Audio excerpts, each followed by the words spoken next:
What's going on, folks? Welcome to another Olympic basketball recap. This is on the women's side of things. We saw the men qualify for the gold medal game yesterday. A little earlier today, we saw the women handle business, taking on Australia, beating them 85-64. And it was all about their defense, man. Unlike the men, which they had to lock down in the fourth quarter to escape a game, the women came out and defensively tremendous for most of this game. And similar to the game against Nigeria, the final score doesn't really indicate the full depth of their dominance in this game. With that said, Cardo, your thoughts on USA winning their 60th consecutive Olympic game? It's like what you said, their defense, man. They held Australia down, 36% shooting from the field, held them 24% from deep, out-rebounded them 46-34. Had 10 steals. It was just the same old theory kind of with the men outside of the game against Serbia. They hanging their head on their defensive end. And that's giving them cushion when they can have their little cold spells on offense and whatnot. But even offensively, it's a balanced attack. Everybody got involved, but that front court, that new starting front court, Jackie Young, obviously Stewie and A'ja Wilson. No country has an answer for that. It's bad. They're efficient, they rebound, and they defend. And the game is pretty much over by halftime. You know what I mean? Because when they go to the bench, you coming in with Griner, Alyssa Thomas, and you know what I'm saying? And I don't want them forget fees as well. 8 and 5 as far as part of that front court mob. And you coming with Copper as well. It's tough for teams. They can't match up with it. And the size, the athleticism, and the key is their versatility. For all those players I just named, they can do multiple things and they can play multiple positions at any given time. So you thinking A'ja at the 5, now she might actually be in this set playing the 3, passing it in, or playing the 4 or whatnot. You know what I'm saying? Or Jackie Young might be point in the set, just throwing you off and stuff. So it's constantly causing so many mismatches. And then when they're just locking into you defensively, it's nothing you can do, man. So, business as usual, man. Australia made it to this far, and you gotta applaud them because they've been through a lot. Let's be for real. Probably the most talented player is probably no longer the part of the program. Her name, I can't believe I lost her name. You know what I'm talking about too. Liz Cambage. Yeah. They could have used her, but stuff she done, they just no part of that. So the fact that they made it to the Final Four, it's a blessing, and they got a young team as well. You know what I mean? But just a tall order to match up with the USA with their depth and versatility in the starting lineup and in the reserve role. So yeah, man, on to the gold as expected, and chance to make history. Sure. You talked about that front court. Just that starting group defensively is hell to deal with. There's nobody to pick on since they made the change to insert Jackie. Was this the second game? Jackie's been in there starting next to Chelsea. So essentially they went with 3 aces and 2 Huskies in the star lineup. There's nothing but familiarity there from different levels and whatnot. But again, the magic between Stewie and A'ja is ridiculous. Like how many times we've seen A'ja had 4 blocks today. She's punching shots and Stewie's leaking. Stewie's gone, depending on what's happening. You're getting quick transition points, and you got one of the country's best point guards in Chelsea Gray. It's child's play for somebody like her. Right. You got those 4 players around her, and we saw her get a little bit aggressive today, a little bit offensively, and actually look for her shot a little bit, but the damage she caused is just taking advantage of what's on the floor with her. It's crazy. At different times, we saw Fees. I think some people forget. Some folks think of Fees as a 4 or whatnot. She's been undersized. She had to play up in college. She's played up sometimes in the W. I think finally now she has a chance to kind of play a little bit more comfortably at the 3. But right at the 3, you got 3, 4, 5 folks that are comfortable with multiple double doubles in the W, comfortable.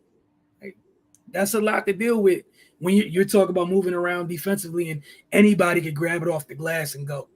How many times we've seen Stewart Asia grab it off the glass and they're pushing. And I really, truly love what Cheryl did with having Jackie inserted into that group.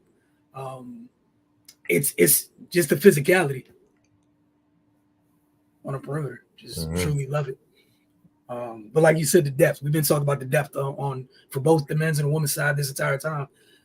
No other country can come at folks in waves like that. And it's the same on the men's. It's just the depth, man. It's just tough. But it's even worse on the women because the talent pool is not as deep. You know what I'm saying? No disrespect, but just calling a spade, man. You know what I'm saying? Like if you look at Australia's roster, McGregor, Juan Talbot, Melmo Whitcomb played. You know, from what I can see, they might have 4 or 5 players that has NBA, WNBA experience. Whereas on the U.S. team, the entire team has WNBA experience. You see what I'm saying? And that's just the difference. It's like that on the men's side. You know what I mean? The entire U.S. team, NBA players. But then you get on some of these national teams like Serbia last night with him, Jovic, and Bogdanovich, 3. Tall order, man. And it's a tall order. So that's what I mean. You got to play a perfect game. And it starts with you got to hit shots. You know, you got to stop them and hit shots. Obviously, that's the name of the game. But even if you hold the U.S. down for a certain portion of the game defensively, if you're not hitting shots, you know they're going to find a way to score. And then they're going to find a way to hold you down. Then that's how they're going to beat you. So until a team is capable of putting a full game together, the gold medal seems inevitable. Yeah, and to double down on your point on the women's side, like you said, not from a disrespectful place or what have you. But not only it is good that some teams do have multiple players that play in the W, but when you look at the U.S. side, think about the roles the players on the U.S. team play in the W. Like you have multiple franchise like pillars coming off their bench. I know everyone's at different stages of their career, but there's not anybody on the USA team where you're like, hey, I wonder what they're going to end up being. Nah, they are who they are, for better or for worse. To this point, they are who they are. They might be in different stages, but yeah, that's the tough part. Like you said, that's why it's so damn hard. You got to play perfect. And even if you play perfect, where we saw, what's it called? Going back to last night, we saw Serbia.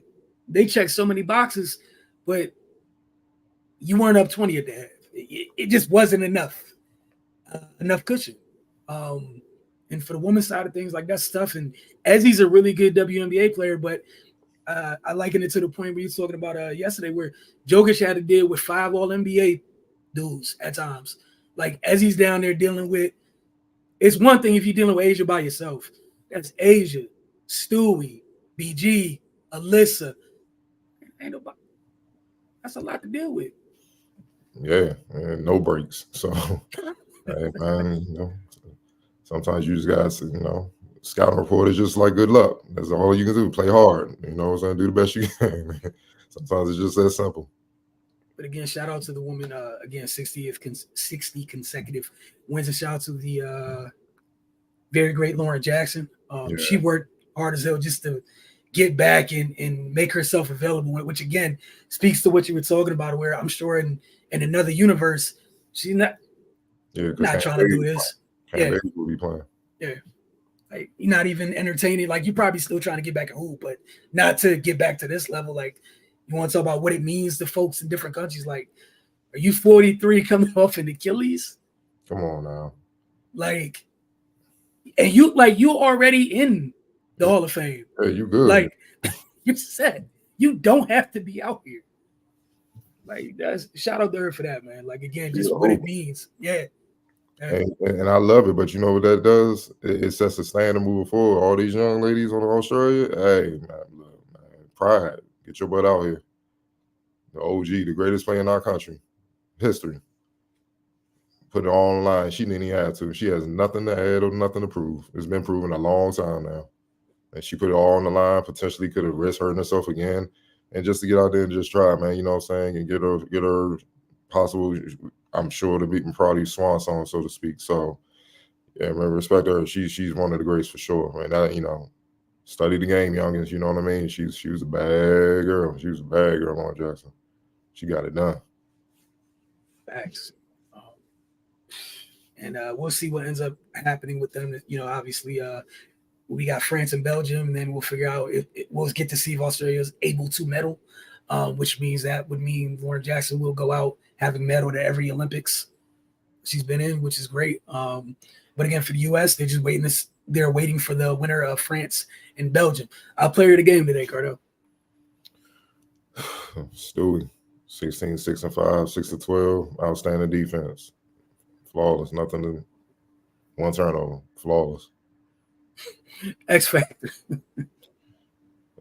I think it's Jackie Young again. Her 14, 6 to 8, 5 assists, but she hounded Australia's guards, both positions. You know what I'm saying? So, you know, I think she was the catalyst for the, you know, second and third quarter when they held them to 23 points over 2 quarters, and they scored more than that in the second alone. Yeah, that's when the game was over. They played 4 quarters and gave up 64 points. And the fourth and final quarter is when the team had 20 points, scored over 20 points. Like, defensively, it was an amazing performance defensively. And yeah, Jackie's been amazing. Like, you talked about her bothering both guards. Jay Melbourne and Sammy Whitcomb shot a combined 2 for 12, 2 for 13 from 3. Like, what else can you ask for? So shout out to the U.S. women. We'll see how things go in terms of who they'll play in the gold medal game. And we'll see y'all a couple more times this weekend.